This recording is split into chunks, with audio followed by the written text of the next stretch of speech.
Okay, so I don't think the coronavirus is funny or anything to be laughed at, nor any serious illness. However, we are sort of leaning towards ridiculous right now with what is going on in the world centered around this particular virus.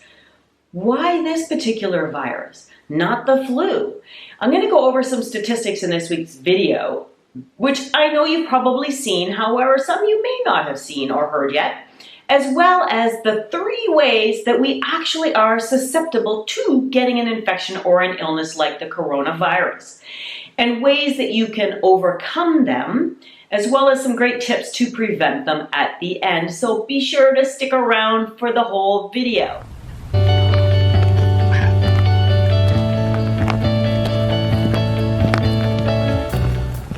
Hey, I'm Andrea Coulter, and welcome back to my channel, the best place to be to discover exactly how your thoughts and your emotions are affecting your whole health.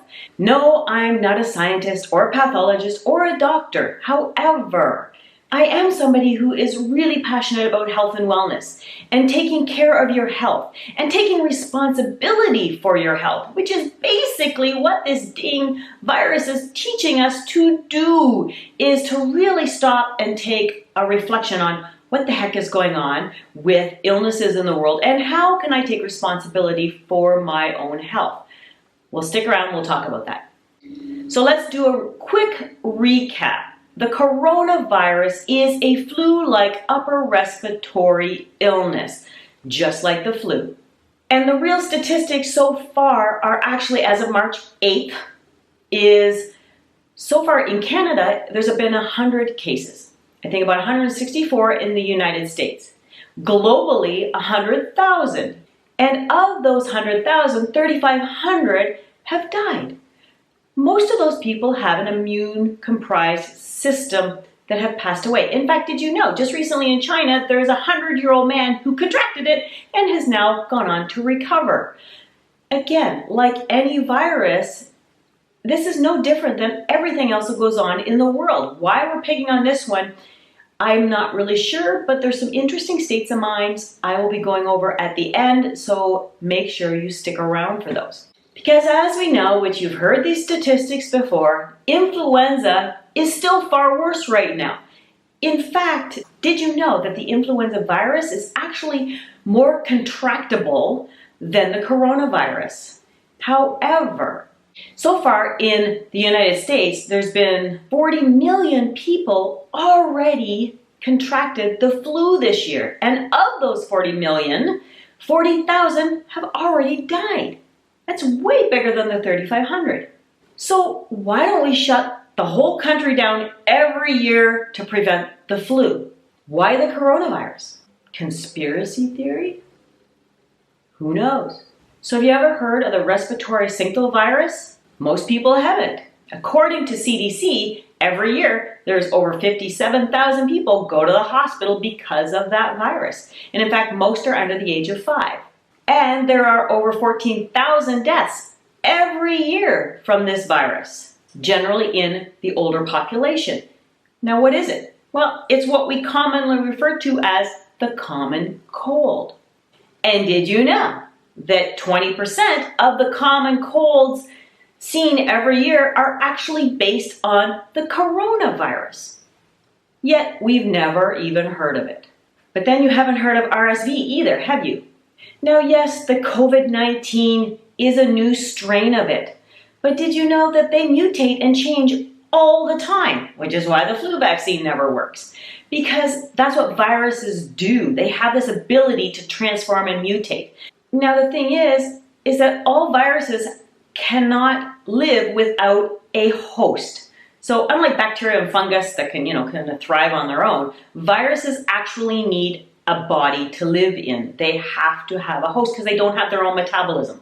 So they utilize yours, which is what makes them thrive and grow and live. They basically are a parasite. It's kind of like Invasion of the Body Snatchers in real life. Now, don't panic and get all crazy about this just because I stated that. However, that's really but what all viruses do, whether it's the common cold or the flu or any other kind of influenza, or Coxsackie virus, all viruses have to feed off of your metabolism to grow and proliferate. And some mutate faster than others. That's just the way they are. But you also can overcome them.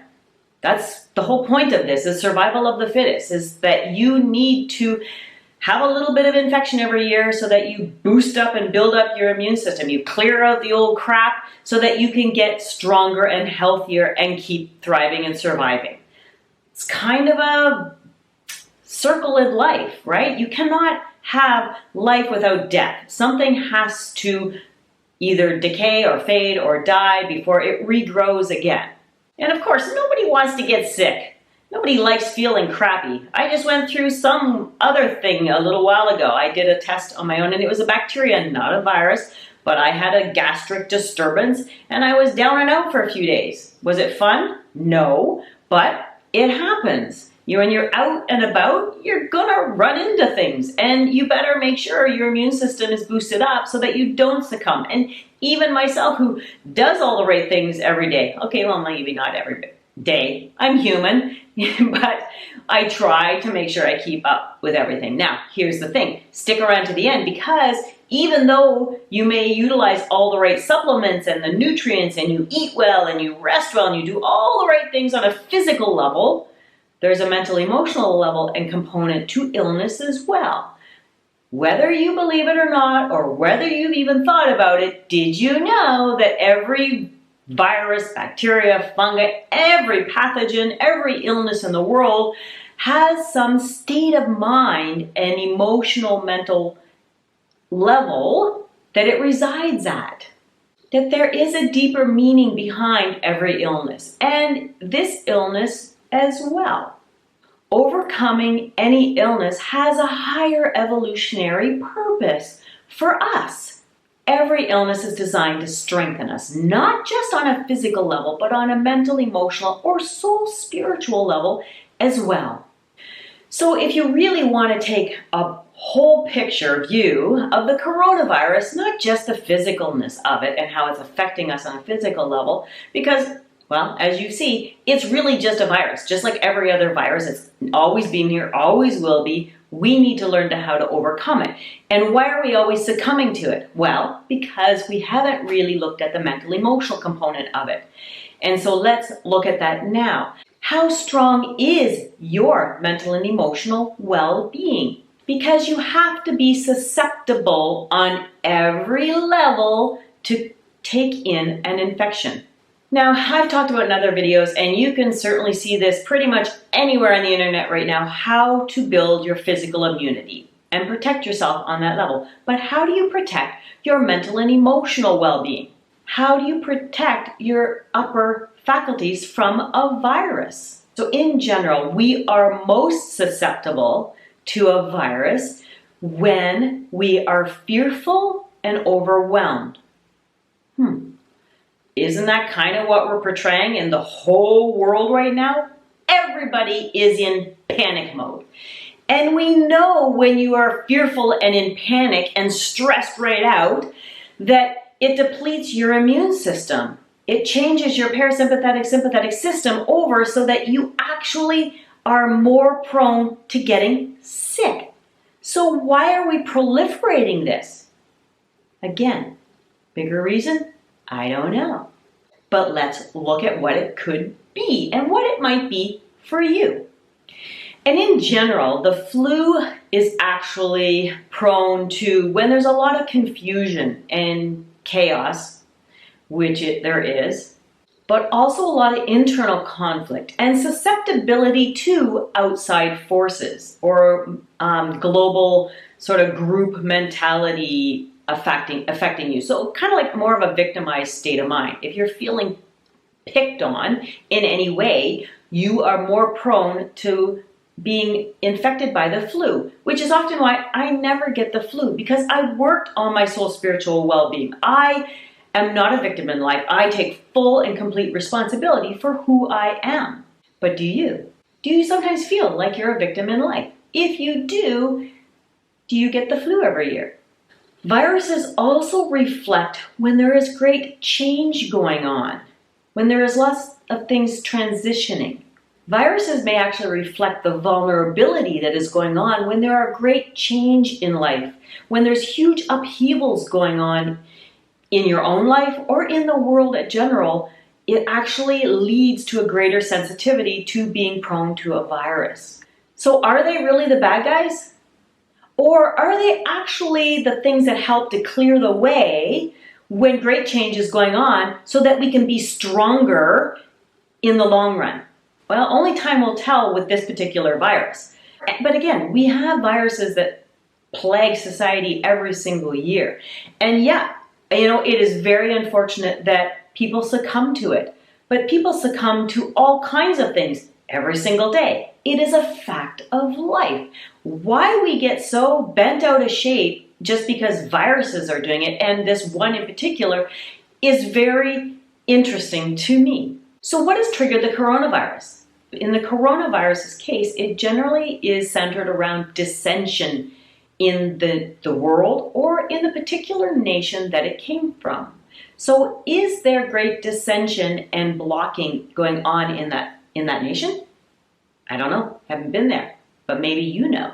And if you do, share in the links below. Let's get a good conversation going about this and see what we can actually come up with about why this one in particular is such a big concern. And often it's triggered when there's a fear of being attacked, like I said before, or a feeling of vulnerability, that you're not protected, or too much coming at you at once. Basically, there's a very strong feeling of not being protected and safe. So what was going on in China when this took hold? And are you resonating with a similar state of mind? To boost your immunity in general, go back and watch my other video on how to avoid the coronavirus. But to really eliminate the resonance with this, let's actually look at the state of mind behind the coronavirus. And if you can, really take some time and reflect on this. Take some time to really sit down and think about it. Do you connect with these? Do you feel weak, vulnerable, or overwhelmed a lot? Do you feel insecure and affected by outside forces that make you feel like you have no control in life and are frustrated by this? Have there been too many changes going on in your life that are making you feel confused and uncertain and unstable? Then you may be open and are open and susceptible to viruses in general. And if you said yes, then there are some things you need to work on. First thing I'm going to say is really look at why you're feeling vulnerable. What is going on in your life that makes you feel weak and not in control of your own life? Where are you giving your power away? To who are you giving your power away? And in what way? Because that's where you need to then make some changes. In other words, stop giving your power away. Learn to say no. And then second, take time every single day out of your day to stop and reflect on how you're feeling. Do you get stressed and anxious and worried and fretful or frustrated easily? If you do, then there's something going on in your life that you need to change. And look at what is causing those feelings, those thoughts, those emotions. And when you're recognizing it, here's a couple of quick steps to help you break out of that habit. Because oftentimes stress and anxiety and overwhelm and frustration and getting bound up by our thoughts and our emotions becomes a habit. And so let's find some ways to break that habit. So when you catch yourself, because you're going to take more conscious control daily, then I want you to stop when you go, oh yeah, I am feeling really overwhelmed and stressed or frustrated right now. Okay, number one, take a big breath. All the way in as big as you can, fill up your lungs right to the bottom and push it all the way out until there's no air left in your lungs. It's actually the out breath, which is the relaxing breath. So, shift around, feel yourself relax and just, do that 2 or 3 times. Sometimes that's just enough to break that kind of vicious cycle. Or go outside, go for a walk, change what you're seeing in the moment so that you can kind of break that connection. And if you can't get away, then after your breaths, really make yourself think about something that brings joy to your heart. So even if you have to say you're at work all day and this happens, have some picture in your office that makes you smile and feel light. It's again that distraction of, life, don't let life weigh me down. because there are good things in life. So constantly redirecting into the positive is really important, because then that becomes more of a habit. So every time you feel tension building, you're going to redirect to something positive. And when you do that, and the more often you do that, the faster it's going to happen and the less it's going to happen, so that you stay more in this positive, healthy place and not let this stuff weigh you down. And if you really want to take some time to dig even deeper, start a journal and start paying attention to what emotions and thoughts are going on and what has triggered them in you, and really look at the bigger situation from an outside perspective. But if you need somebody to help you do that, you can reach out to me, because that's my job. That's what I do. That's what I've done for over 20 years, is my ability to objectively help you see what is going on in your life and how it is affecting you, so that you can break free from it in every way. So this week, share with me in the links below if you've ever noticed when you got sick, what was going on mentally, emotionally in your life. Was it triggered by some mental, emotional, overwhelming situation in your life? And what was that? And what did you come down with? What were your symptoms? Share it in the links below, and we'll dig through it and discover maybe a pattern that you need to break free from. So anyway, thank you this week. I hope this has given you lots to think about. And for the rest of this week, remember, be authentic, be empowered, and own it completely. See you next week.